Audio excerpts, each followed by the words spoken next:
विद्यार्थी मित्र, सहावीच्या गणितमधील मागच्या पाठामध्ये आपण इंटिजर्स हा प्रकार बघितला होता. इंटिजर्स म्हणजे पूर्णांक.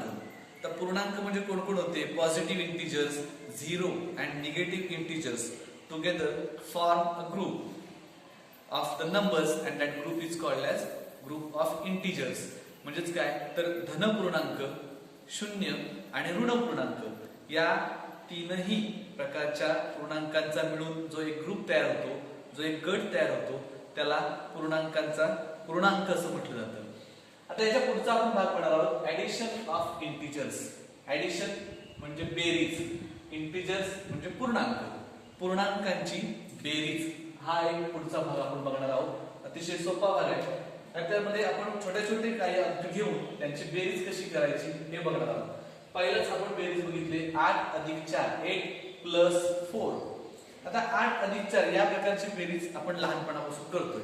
त्यामुळे जर आपण ही बेरीज करायची म्हटली तर सहज होईल. 8 अधिक 4 म्हणजे 8 मध्ये 4 मिळवायचे, त्याचं उत्तर येते 12, 12.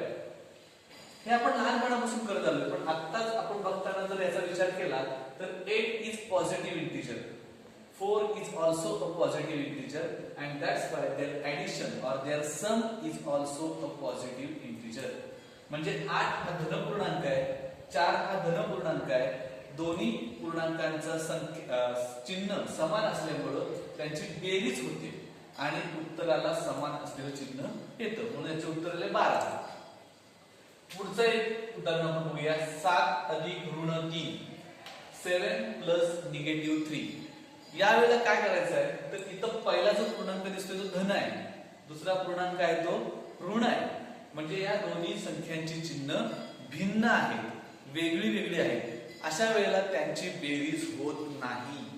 अशा वेळेला मोठी संख्या जी आहे म्हणजे चिन्ह विरहित संख्या असं आपण त्याला म्हणतो, की चिन्हाचा विचार न करता कुठली संख्या मोठी आहे त्या मोठ्या संख्येतून लहान संख्या वजा करायची.